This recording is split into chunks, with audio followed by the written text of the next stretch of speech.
Good evening, everyone. This is presentation 8, and this study is from the Leadership Experience, Chapter 13 by Richard L. Daft. Our topic is Vision and Strategic Direction, presented by Melanie Joseph, Joshua Nanku, and Ariel Thomas.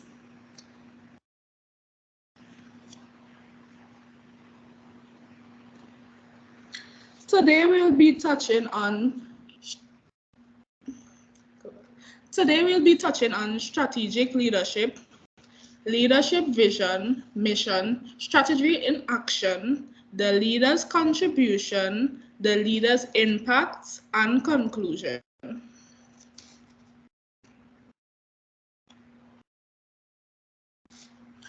Okay, so what is strategic leadership? Strategic leadership means the ability to anticipate and envision the future, maintain flexibility, think strategically, and work with others to initiate changes that will create a competitive advantage for the organization in the future. Top leaders are responsible for knowing the organization environment, considering what it might be like in 5 or 10 years, and setting a direction for the future that everyone can believe in.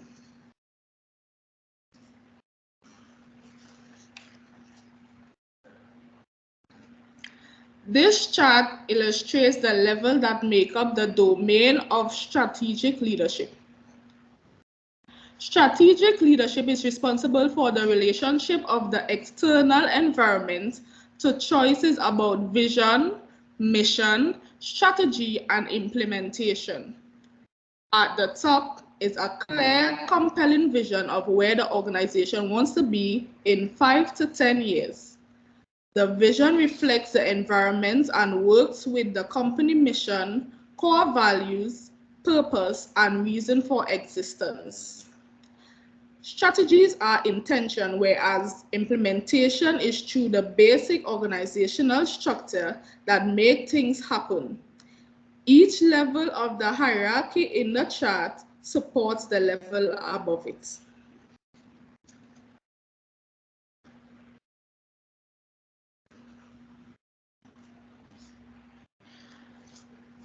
Okay, so now I'll tell you a little bit about Bert Rutan.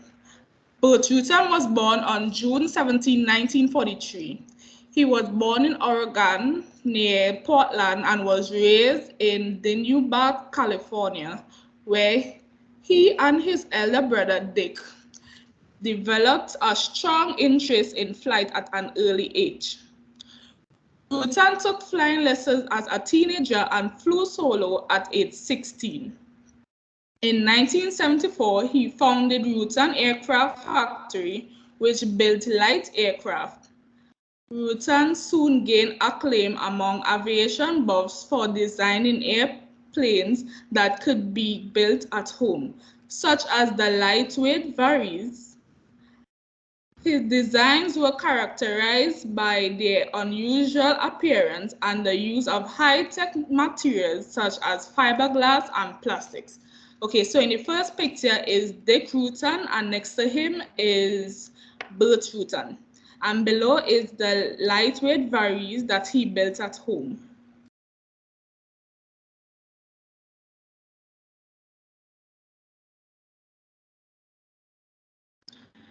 In 1961, Bert Rutan was a teenager when President John F. Kennedy set a clear and visionary goal of putting a man on the moon. In July of 1969, he watched along with millions around the world as that vision became a reality. Nearly 40 years later, Bert Rutan has his own ambitious vision to make human spaceflight as routine as airplane travel. In the 1980s, his company, Scale Composites, gained international acclaim for Voyager, a twin-engine propeller plane that completed his vision for the first non-stop flight around the world without stops and refueling. Piloted by his brother Dick Rutan and American pilot Gina Yeager, The craft took off on December 14 from Edwards Air Force Base, 16 miles northeast of Los Angeles, and landed at the same base 9 days later after completing a course of 25,012 miles around the world.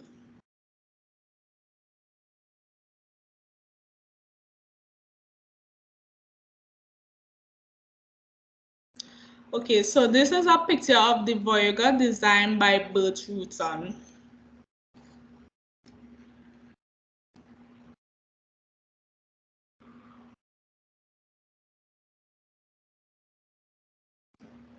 In 1982, when Rutan launched his second company, Scale Composites, his vision was so powerful and energizing that every single employee at Scale Composites wanted a chance to contribute to the space project called Spaceship One. The craft set a new civilian altitude record of 64 kilometers in May 2004. In October 2004, Spaceship One landed in the Mojave Desert after carrying humans to space twice within a week. He won the 10 million Anxiety X Prize, where he was challenged to safely put 3 people into space twice in 2 weeks with a reusable spacecraft. It was set up to encourage non-government funded development of manned space travel. The spaceship creators envision a world where space travel is a thriving commercial business catering to anyone who has the desire to venture to the stars.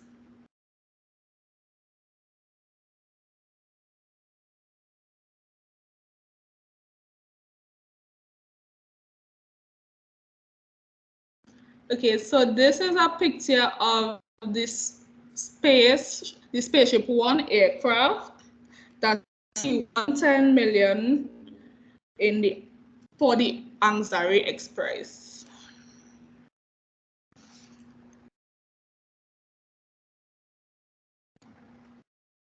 Okay, now we'll look at the functions of a leader.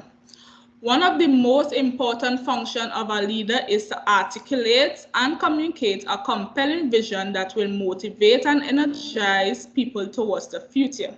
For example, the vision of routine space travel is out of the ordinary, but so was Kennedy's idea of putting a man on the moon in 1916. Both illustrate how inspiring and energizing a vision can be.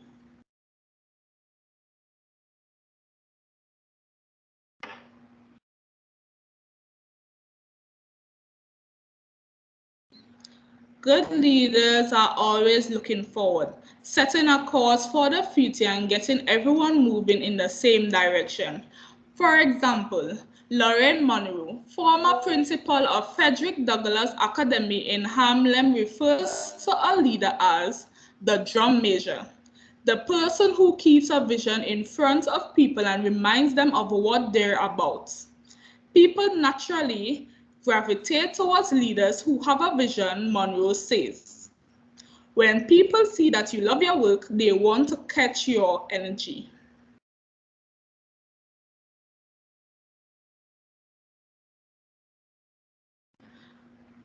Follow-up, motivation, and energy are crucial to the success of any endeavor. The role of leadership is to focus everyone's energy on the same path.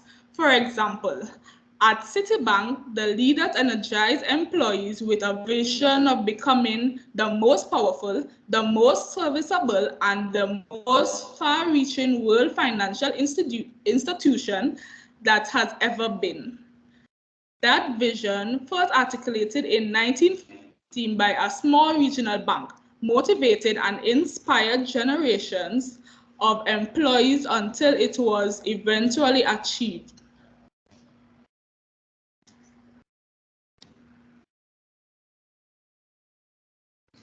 A vision can be thought as a dream for the future.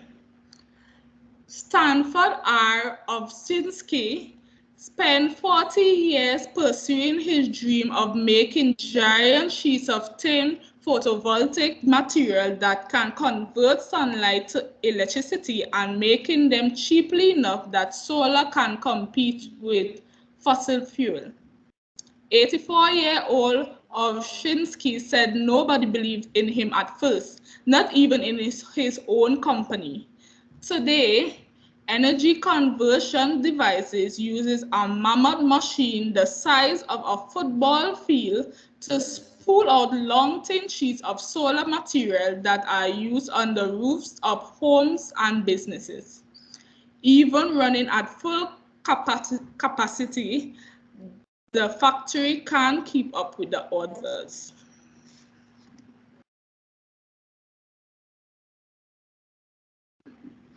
A vision is also more than a dream. It is an ambitious view of the future that everyone involved can believe in and one that can be achieved. For organizations, a vision is an attractive, ideal future that is credible yet not readily attainable. Sometimes visions are brief, compelling, and slogan-like, easily communicated to and understood by everyone in the organization. For example, Coca-Cola is a Coke within arm's reach of everyone on the planet. Not all successful organizations have such short, easily communicated slogans, but their visions are powerful because leaders paint a compelling picture of where the organization wants to go.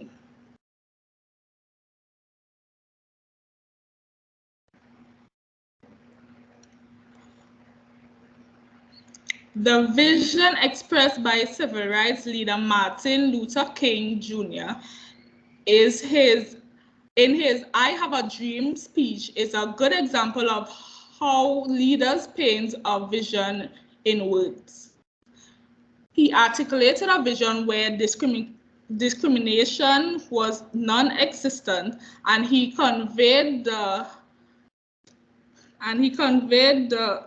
confidence and conviction that his vision would someday be achieved. Strong, inspiring vision have been associated with higher organizational performance. When people are encouraged by a picture of what the organization can be in the future, they can help take it there.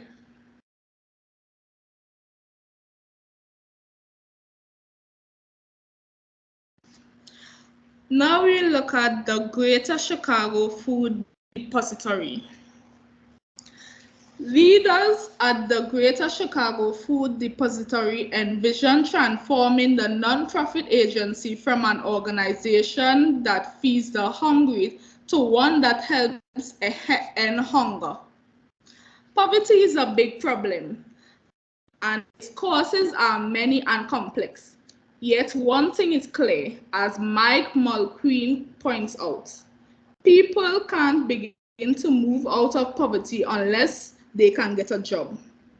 The vision of helping people change their lives have energized employees at the food depository in a way that simply provides food to low-income clients and communities. They depend on donors and volunteers to bring food, hope, and dignity to others. Vision is just as important for nonprofit agencies like the Greater Chicago Food Depository, the United Way, and the Salvation Army as it is for businesses such as Coca-Cola and Google. Indeed, some have argued that nonprofits need vision even more than businesses since they operate without the regular feedback provided by profit and loss. The image shown is some of the work they do by giving to those in need.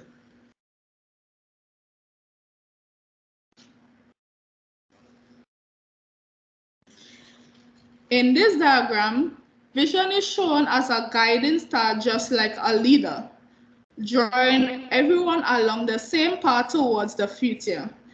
Vision is based on the current reality but is concerned with a future that is substantially different from the status quo. What vision does? Vision works in a number of important ways. An effective vision provides a link between today and tomorrow, serves to energize and motivate employees towards the future, provide meanings for people's work, and set a standard of excellence and integrity in the organization.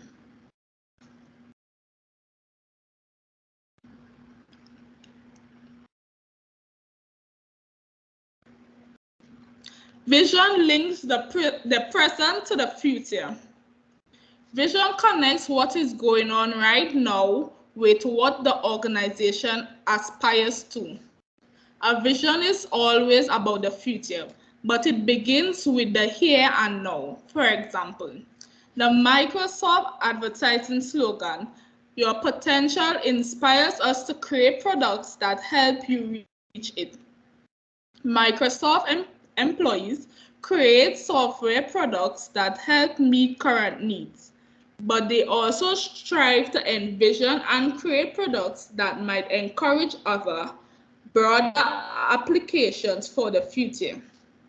In organizations, the pressures to meet deadlines, make a big sale, solve immediate problems, and complete specific projects are very real.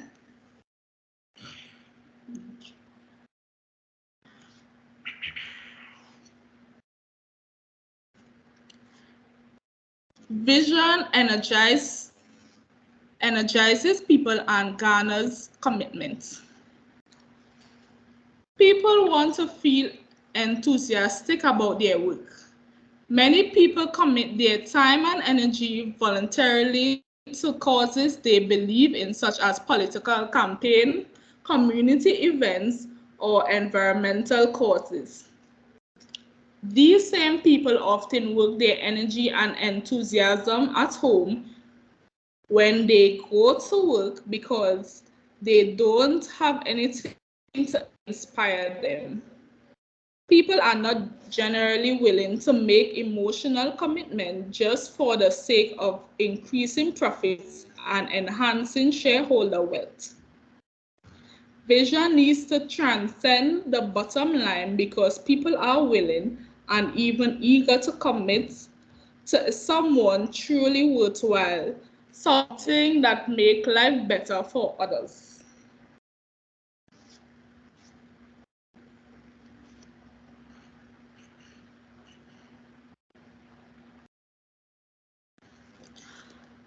Okay.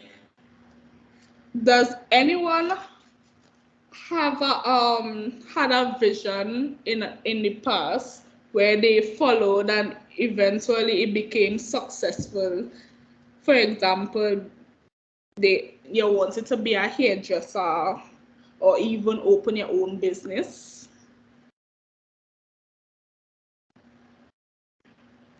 Okay, so now I'll pass it on to Joshua.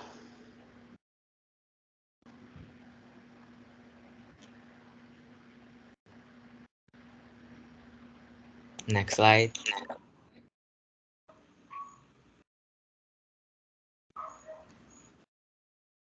Okay, under the subheading Vision Reflects High Ideals, we explore the concept that powerful visions are idealistic and possess the remarkable ability to motivate individuals.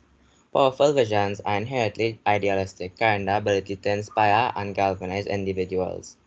Here we have some examples to make you understand better. Take, for instance, President Kennedy's audacious vision of putting a man on the moon. At the time, NASA had only limited knowledge about how to achieve this monumental feat.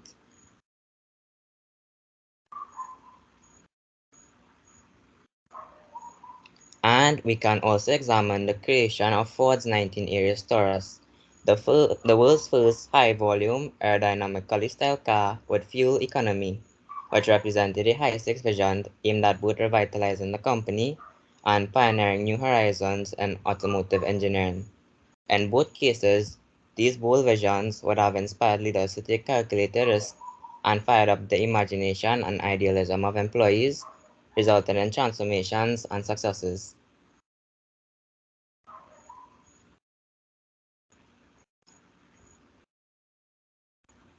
Vision defines the destination and the journey. A good vision for the future is like a roadmap for any school or organization. It includes two essential things: specific goals, which are the outcomes that the organization wants to achieve, and the values that will guide them on their journey to reach those goals. So, in short, a good vision includes having a set goal behind values that will guide these goals. We can see the difference in the example within the PowerPoint. So, think about a private business school. They might set goals like being ranked in the top 20, helping many students to get summer internships, and making sure most students have jobs by the time that they graduate. These are the goals, but it's not just about reaching these goals is also about teaching students about business, values, and teamwork so they're well prepared for lifelong learning. The vision may also include important values like making sure there are no divisions between different areas of study, showing care for students, and contributing to their understanding of business.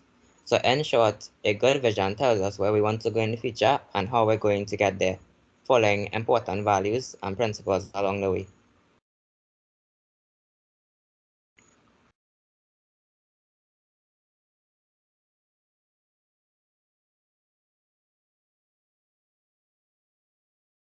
The subheading, A Vision Works at Multiple Levels, emphasizes that visions are not exclusive to entire companies.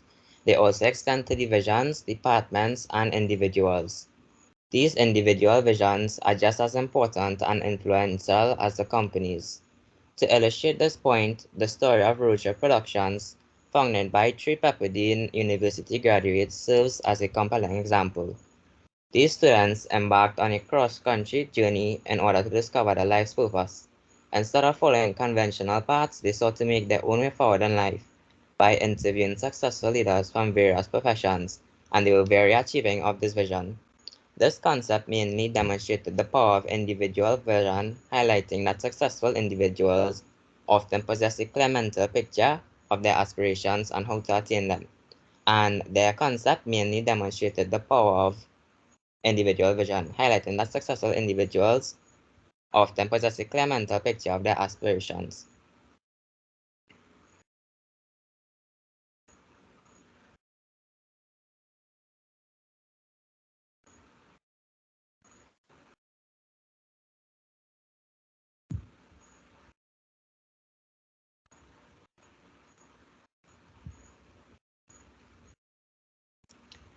Okay, the example just discussed was mainly tailored towards individual vision, but what about visions extending to departments of an organization?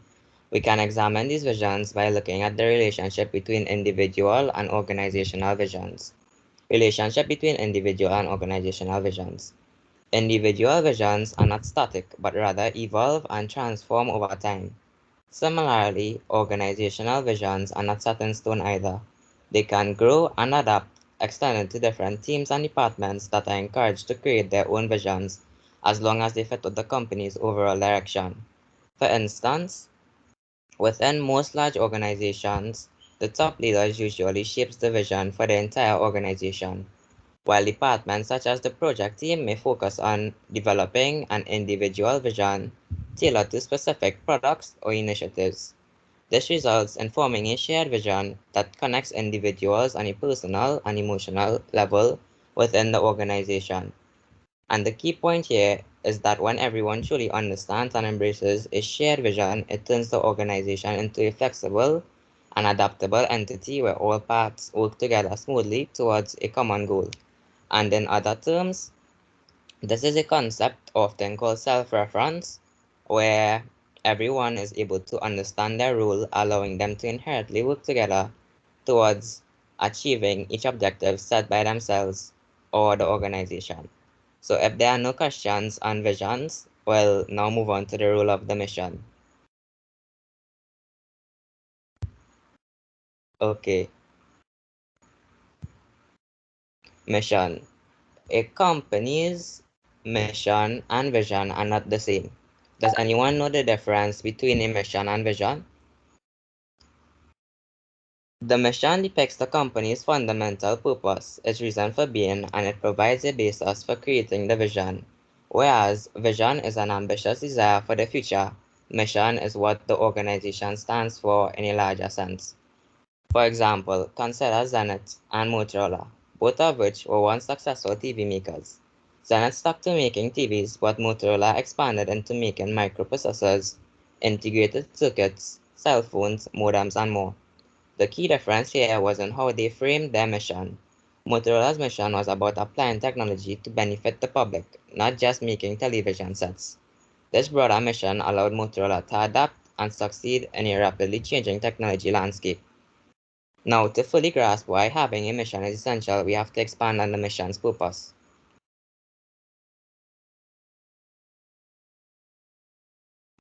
The mission's purpose. The mission of an organization plays a unique role. While visions may evolve with time, the mission remains constant despite changes in technology, economic circumstances, or other external factors. It acts as the cohesive force that keeps the organization united during times of change and influences the decisions and strategies for the future. So the mission essentially outlines the organization's enduring essence, and it can also serve as a tool for leadership, aiding employees in finding purpose and significance in their work. A company's mission typically comprises of two critical components: core values and core purpose. Core values and core purpose are typically articulated in the mission statement, providing a clear and concise expression of what the organization stands for and why it operates.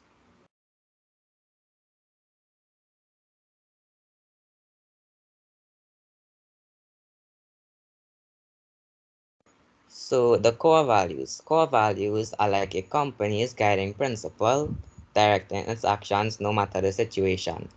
As former Johnson & Johnson CEO Ralph Larson clarified, these values aren't about gaining a competitive edge, they're about defining the company's identity. These values are so vital that the company would stick to them even if it meant being at a disadvantage in certain situations. For example, Johnson and Johnson's commitment to its core values led them to voluntarily recall Tylenol from the market when it was tainted with cyanide, despite the hefty cost, putting safety and ethics above profit.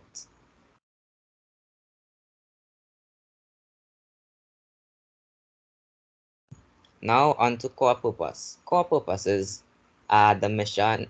The mission also includes the company's core purpose, which is the fundamental reason for the company's existence. In essence, the core purpose defines what the company is all about. For instance, a pharmaceutical company's core purpose might revolve around a significant goal, such as improving global access to healthcare. This core purpose serves as the driving force behind the company's activities and reflects its broader mission. In essence, core values guide a company's behavior and decisions, while the core purpose defines the fundamental reason why the company exists in the first place. But both are essential in shaping a company's culture and mission. Okay, to save some time, feel free to stop me if you guys have any questions, but if you don't, we'll now move on to the next topic.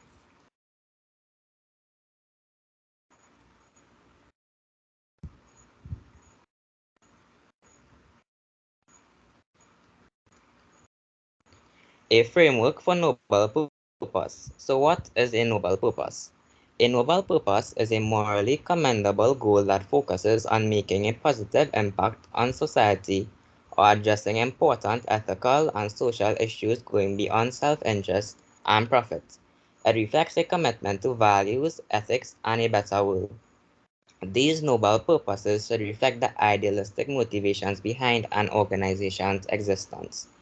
Successful companies often align missions with these noble purposes.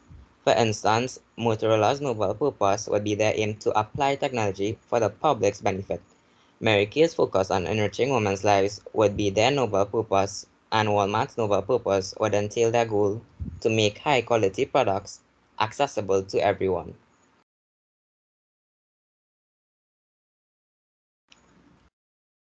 Leaders play a pivotal role in shaping these noble purpose that not only inspires their teams but also drives them to deliver high performance results, providing the organization with a competitive edge.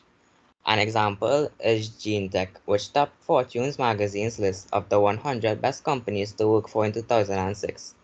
GeneTech has built its success on a mission to harness genetic information for the development of life-saving medicines, and this compelling purpose serves as a beacon, motivating GeneTech's employees who are genuinely devoted to creating a positive impact. Remarkably, while the company maintains a focus on profitability here, it places significant emphasis on producing medicines that truly matter, underscoring the immense value of leadership driven by purpose.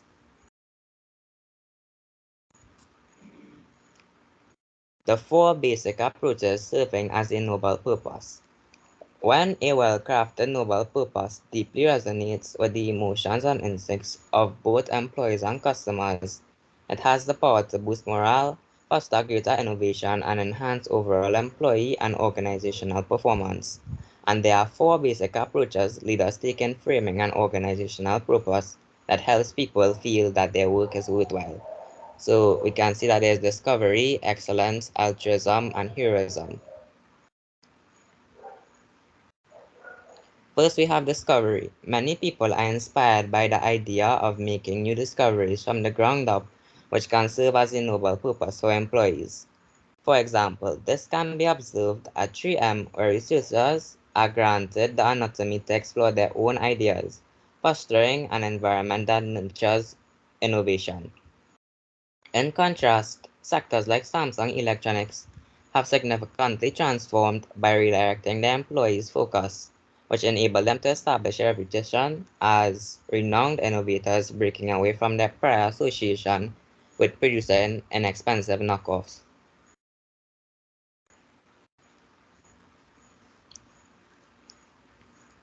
Next, we have excellence.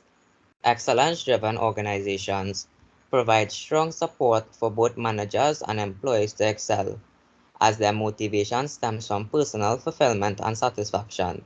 They often place a premium on the quality of their work rather than merely catering to customer requests.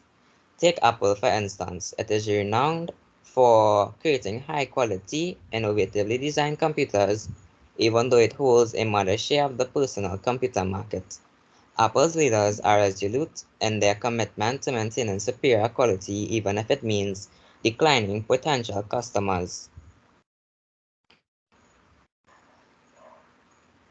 Moving on to altruism. Altruism is a noble purpose that can be applied to both non-profit organizations and business.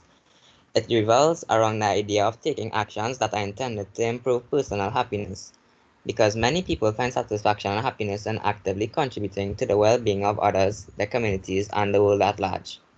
Take the company Service Master for instance. They prioritize treating employees with respect and empowering low-skilled manual workers to recognize the value and dignity of their contributions to society. And lastly, we have heroism, which signifies that a company's noble purpose revolves around being strong, aggressive, and highly effective. Organizations that embrace this noble purpose demonstrate a profound determination to achieve success, and these companies typically are accompanied under top executives who wholeheartedly endorse and embrace this purpose. For instance, Bill Gates, during his time at Microsoft, articulated a vision to make the Windows operating system present on every personal computer. Meanwhile, former General Electric CEO Jack Welch pursued a strategic mission to establish the company as a strong leader or a strong second player in every industry it operated within. So those were the four noble purposes briefly discussed, and if you guys didn't understand the concept of a noble purpose, you can let me know before moving on. Okay, strategy in business or strategy in action. Having strong missions and guiding visions is crucial, but they are not adequate on their own to establish robust and influential organizations. Achieving success requires the capacity to turn vision, values, and purpose into practical strategies. The process of formulating strategy entails the difficult task of making tangible strides towards the future.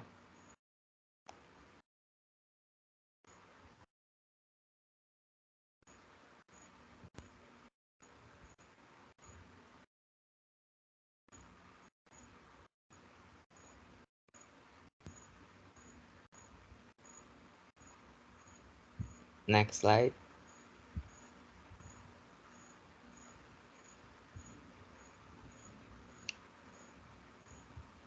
Uh, okay, ma. Oh, my Wi-Fi mash up. Oh, okay, never mind. Um, Strategy and business can also be seen as strategic management, which is the set of decisions and actions used to formulate and implement specific strategies that will achieve a competitively superior fit between the organization and its environment in order to achieve organizational goals. Now that we have a familiarity for how strategy is used in business, we'll now talk about how we transform our ideas into strategy.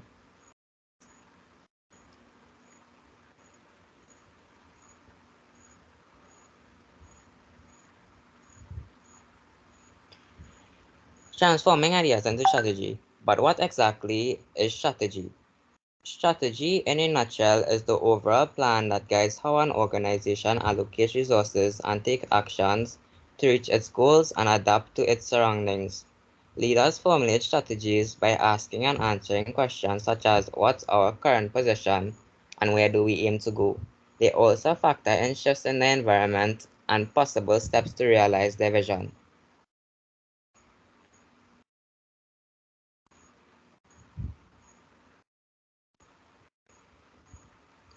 Creating effective strategies involves analyzing environmental trends and listening to both internal and external stakeholders.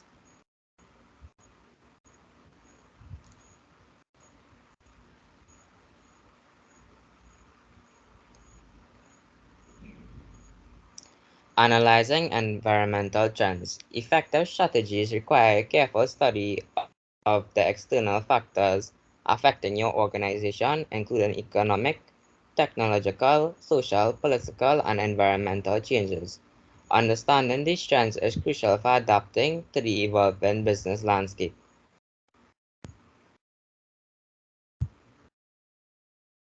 Listening to internal and external stakeholders. Engaging with both your internal team, which includes personnel like employees, management, shareholders, and external parties, which includes customers, suppliers, government, and communities, is essential because this provides valuable insights and perspectives that inform your strategy, ensuring it aligns with the needs and expectations of those involved.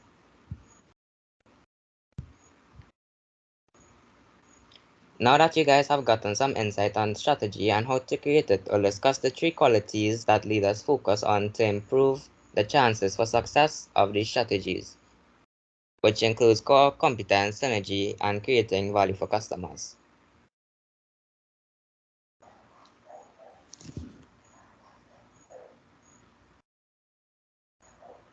An organization's core competence is something the organization does extremely well in comparison to competitors. For example, Apple's core competence lies in design and innovation, while Coca-Cola's strength is in branding and marketing. These core competences set them apart in their respective industries.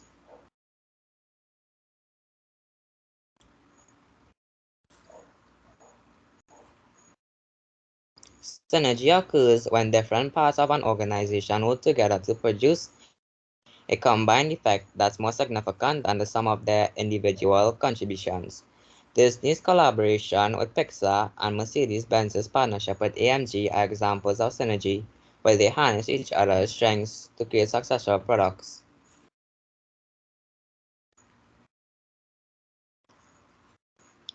And creating value for customers. Value is defined as the benefits customers receive compared to the cost they incur. Leaders place a strong emphasis on delivering value to customers. For instance, Amazon Prime provides convenience and savings to its members, and Southwest Airlines is known for its affordable fares and excellent customer service. These organizations focus on delivering significant value to its customers.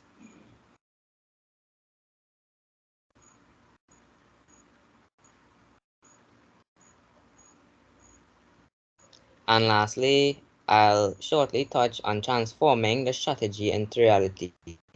Strategy is implemented through specific mechanisms, techniques, or tools for directing organizational resources to accomplish strategic goals. This is the basic architecture for how things get done in an organization.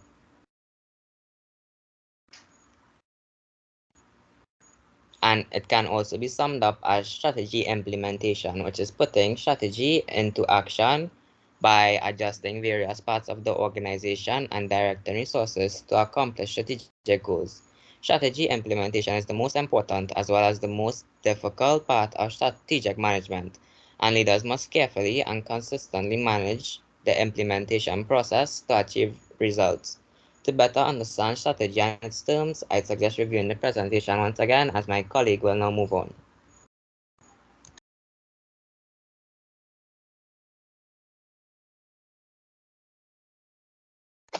The leader's contribution. Although good leaders call for actively involving everyone, leaders are still ultimately responsible for establishing direction through vision and strategy. When leadership fails to provide direction, organizations flounder. Understanding a leader's contribution. In a business, although it is important for managers to involve employees in decision making, it is ultimately the manager's responsibility to set the company's overall vision and strategy. If the manager fails to provide direction, the company may struggle to grow and succeed. Stimulating vision and action. Each person has hopes and dreams. They are what essentially keeps us going, functioning, and wanting to become and achieving something more or greater.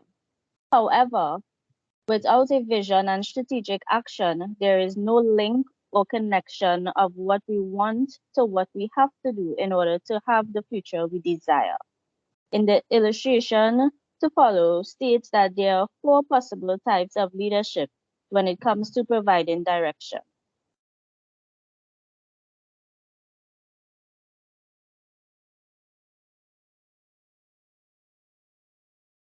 Here we can see the link between strategic vision and strategic action.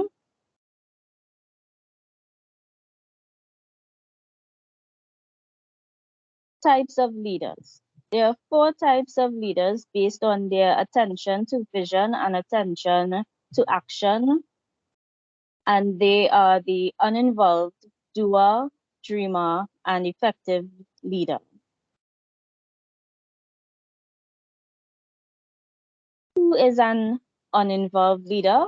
Uninvolved leaders are those who aren't actively engaged in the work of their team. They are usually absent, disinterested, or simply not involved in the day to day activities of their team. An example of an uninvolved leader is a manager who is rarely in the office and doesn't communicate regularly with their team.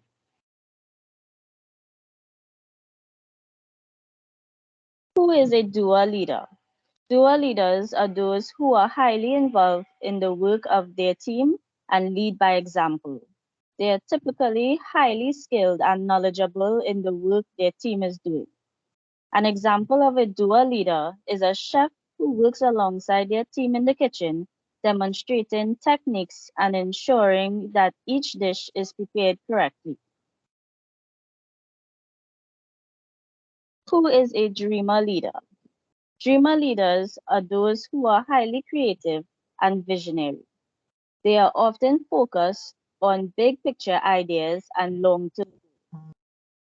An example of a dreamer leader is an entrepreneur who has a vision for a new product or service and works tirelessly to make it a reality. Who is an effective leader? Effective leaders are those who are able to balance all of these qualities and lead their team to success.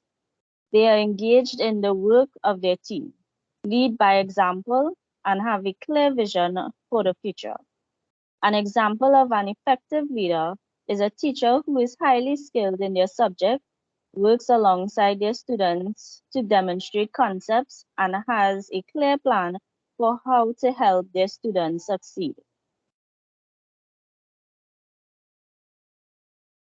Effective leader, the goal. As we can see, aiming to be an effective leader is imperative. Here are some examples of real-life effective leaders. Steve Jobs at Apple. Steve Jobs was able to transform Apple from a personal computer manufacturer into a dominant force in the digital entertainment business with such products and services such as the iPod and iTunes Music Store. Faced with growing competitors from Microsoft and Samsung, Jobs had to make strategic decisions to add retail sales to the business in order to increase visibility and sales. At the time, this would have been considered very risky.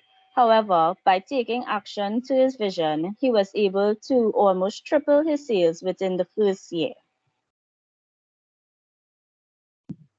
Mahatma Gandhi, anti-war leader. Mahatma Gandhi is well known for his dedication to non-violence, non-violent resistance, and a simple way of life. Did you know that on June 7, 1893, a white man threw Gandhi from a train when he refused to move to the back of the vehicle? This was in fact the most significant turning point in his life, as he did not let what happened to him on that day stop him from making a vision and taking action. His message of love, tolerance, and self-sacrifice still inspires millions worldwide.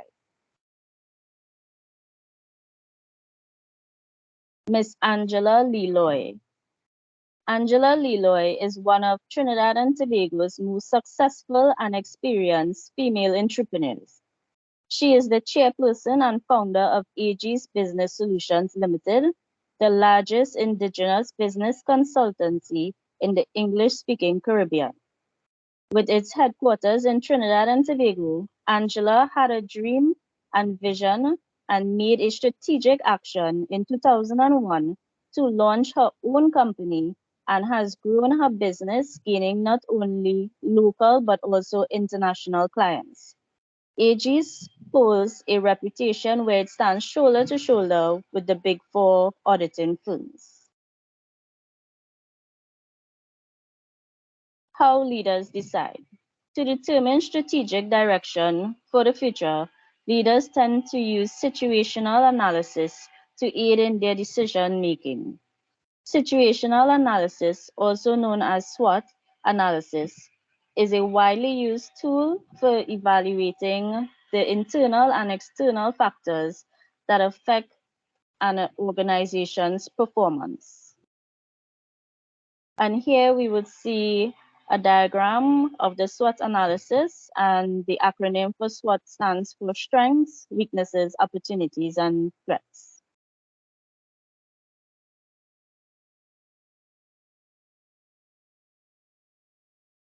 Strengths and weaknesses focus on internal factors such as the organization's resources, staff, and processes.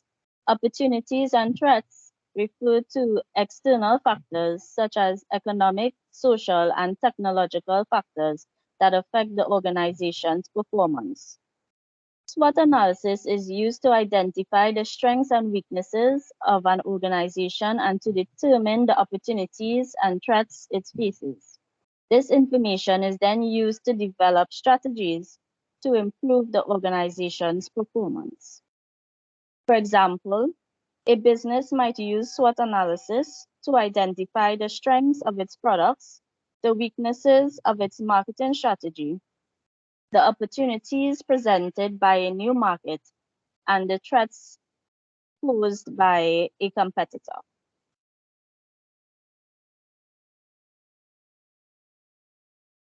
Another formula often used by leaders is the five-force analysis developed by Michael Porter, a professor at Harvard Business School. The five forces consider threats of new entrants, bargaining powers of suppliers, bargaining power of buyers, threats of substitute products or services, and rivalry among existing competitors. As you can see in the diagram, this is the Porter's 5 forces, as previously outlined.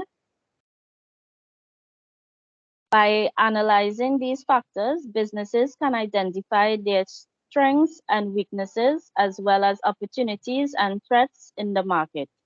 For example, if there is a high threat of new competitors, a business may need to focus on building brand recognition and customer loyalty to maintain their competitive edge.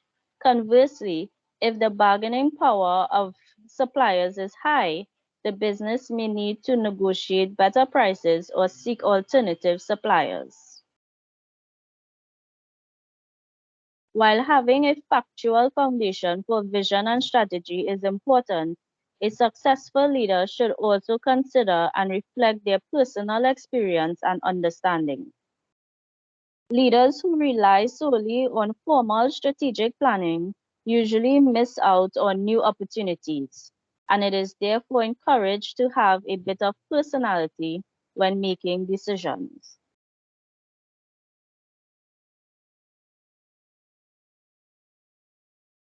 The leader's impact.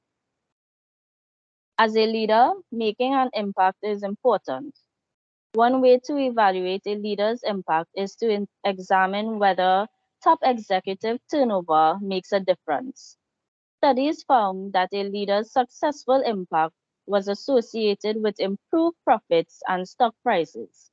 In case of churches, with improved in attendance, membership, and donations. Although good economic conditions and industry circumstances play a part in improved performance for any organization, the top leader had impact beyond these factors. Overall, when research has been carefully done, top leader succession typically explains from 20% to 45% of the variance in organizational outcomes.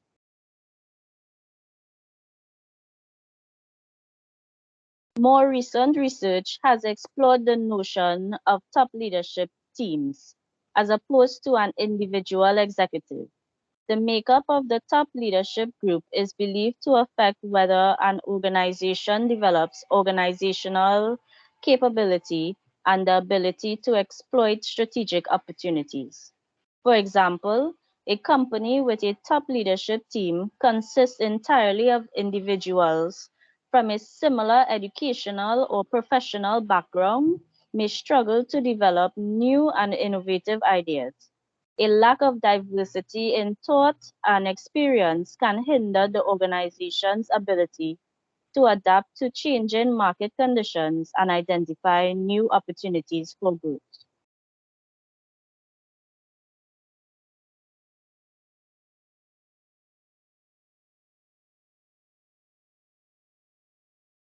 On the other hand, a company with a top leadership team that is diverse in terms of gender, race, and ethnicity may be better equipped to understand and meet the needs of a diverse customer base. This can help the organization build a strong reputation for inclusivity and develop a competitive advantage in the market. In some cases, a company with a top leadership team that has a long tenure may struggle to make necessary changes and adapt to new market conditions. This can lead to missed opportunities and the lack of agility in the face of disruption. On the other hand, a company with a more dynamic leadership team that is open to new ideas and willing to take risks may be better positioned for long-term success.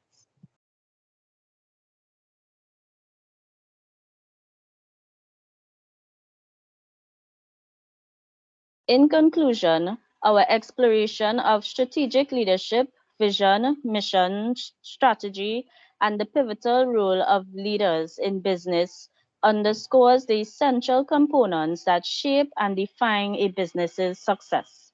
Strategic leaders chart the course, while a compelling vision and a clear mission statement provide the guiding principles that unite and inspire the organization. Strategy acts as the execution plan, allowing the business to adapt and thrive in a dynamic market. Ultimately, it is the impact of effective leadership that cultivates a culture of innovation and collaboration, driving the business towards sustainable growth and long-term success in the competitive business landscape. All right, and we would like to thank you all for listening to our presentation. If you have any questions, feel free to ask.